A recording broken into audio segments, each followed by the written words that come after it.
इस भाग में हम जानेंगे कि सीता माता हनुमान जी से उनके बारे में पूछती है, लेकिन इससे पहले हनुमान जी कैसे सीता माता का विश्वास जीतते हैं, आइए पहले उसके बारे में जानते हैं।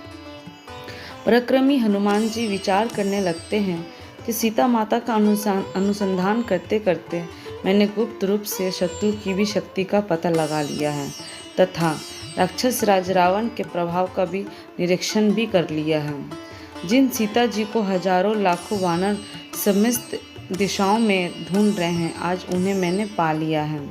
सीता माता शोक के कारण व्याकुल हो रही हैं, अतः इन्हें सांत्वना देना उचित है, परंतु राक्षसियों की उपस्थिति में इनसे बात करना मेरे लिए ठीक नहीं होगा। अब मेरे समक्ष समस्या ये है कि मैं अपने इस कार्य को कैसे संपन्न करूं।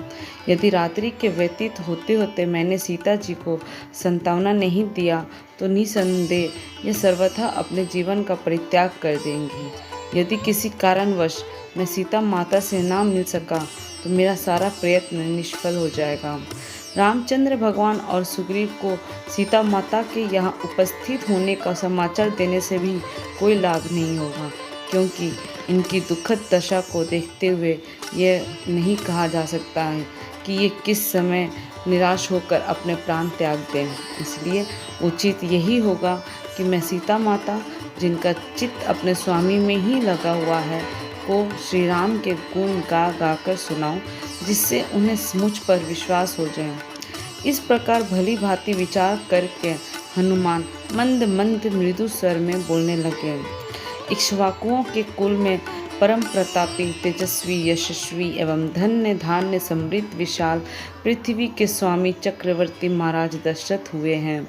उनके ज्येष्ठ पुत्र उनसे भी अधिक तेजस्वी, परम पराक्रमी, धर्मपरायण, सर्वगुण संपन्न, अतीव दयानिधि श्री रामचंद्र जी अपने पिता द्वारा की गई प्रतिज्ञा का पालन करने के लिए अपने छोटे भाई लक्ष्मण के साथ, जो उतने ही वीर, पराक्रमी और भातृभक्त हैं, 14 वर्ष की वनवास की अवधि समाप्त करने के लिए उनके वनों में भ्रमण करते हुए चित्रकूट में आकर निवास करने लगे। उनके साथ उनकी परम प्रिय पत्नी महाराज जनक की लाडली सीता जी भी थी। वनों में ऋषि मुनियों को सताने वाले राक्षसों का उन्होंने संहार किया। लक्ष्मण ने जब दुराचारिणी शूर्पणखा के नाक कान काट लिए तो उसका प्रतिशोध लेने के लिए उसके भाई खरदूषण उनसे युद्ध करने के लिए आए, जिनको रामचंद्र जी ने मार गिराया और उस जन स्थान को राक्षस विहीन कर दिया। जब लंकापति रावण को खुरदशन की मृत्यु का समाचार मिला तो वो अपने मित्र मारीच को लेकर छल से जानकी का हरण करने के लिए पहुंचा। मायावी मारीच ने एक स्वर्ण मृग का रूप धारण किया, जिसे देखकर जानकी जी मुग्ध हो गई। उन्होंने राघवेंद्र को प्रेरित कर के उस माया मृग को पकड़ कर लाने के लिए भेजा। दुष्ट मारीच ने मरते मरते राम के स्वर में हे सीते, हे लक्ष्मण कहा था। जानकी जी भ्रम में पड़ गई और लक्ष्मण को राम की सुधि लेने के लिए भेजा। लक्ष्मण की जाते ही रावण ने छल से सीता का अपहरण कर लिया।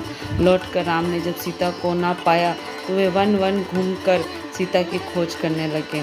मार्ग में वानर राज सुग्रीव से उनकी मित्रता हुई। सुग्रीव ने अपने लाखों वानरों को 10 दिशाओं में जानकी जी को खोजने के लिए भेजा। मुझे भी आपको खोजने का काम सौंपा गया है। मैं 400 कोस चौड़े सागर को पार करके यहाँ पहुँचा हूँ। श्री रामचंद्र जी ने जानकी जी के रंग, रूप, आकृति, गुणों आदि का जैसे वर्णन किया था, उस शुभ गुणों वाली देवी को आज मैंने देख लिया है। इतना कहकर हनुमान जी चुप हो जाते हैं। उनकी बातें सुनकर जनक नंदिनी सीता को विस्मययुक्त प्रसन्नता हुई। जब उन्होंने ऊपर नीचे तथा इधर उधर दृष्टिपात किया तो शाखा के भीतर छिपे हुए विद्युत पुंज के समान अत्यंत पिंगल वर्ण वाले श्वेत वस्त्रधारी हनुमान जी पर उनकी दृष्टि पड़ी। स्वयं पर सीता जी की दृष्टि पड़ते देखकर मूंगे के समान लाल मुख वाले महातेजस्वी पवन कुमार उस अशोक वृक्ष से नीचे उतर आए। माथे पर अंजलि बांध सीता जी के निकट आकर उन्होंने विनीत भाव से दीनतापूर्वक प्रणाम किया और मधुर वाणी में कहा, हे देवी, आप कौन हैं? आपका कोमल सुंदर शरीर सुंदर वस्त्रों आभूषणों से सुसज्जित होने योग्य होते हुए भी आप इस प्रकार का नीरस जीवन व्यतीत कर रही हैं। आपके अश्रु भरे नेत्रों से ज्ञात होता है कि आप अत्यंत दुखी हैं। आपको देखकर ऐसा प्रतीत होता है कि किस आप आकाश मंडल से गिरी हुई रोहिणी हैं। आपके शोक का क्या कारण है? कहीं आपका कोई प्रियजन स्वर्ग तो नहीं सिधार गया? कहीं आप जनक नंदिनी सीता तो नहीं हैं जिन्हें लंकापति रावण जन स्थान से चुरा लाया है?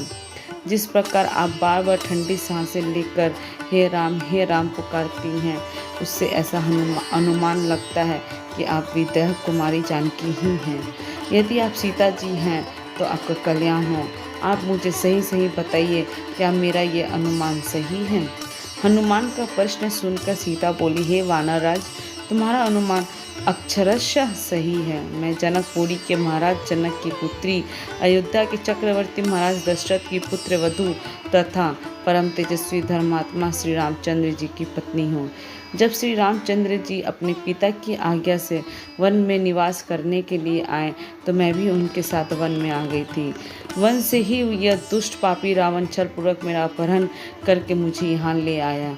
वो मुझे निरंतर यातनाएं दे रहा है। आज भी वो मुझे 2 मास की अवधि देकर गया है। यदि 2 मास के अंदर मेरे स्वामी ने मेरा उद्धार नहीं किया तो मैं अवश्य प्राण त्याग दूंगी। यही मेरे शोक का कारण है। अब तुम मुझे कुछ अपने विषय में बताओ। तो ये थी सुंदरकांड का पार्ट नंबर 7। अगले वीडियो में। Thank you.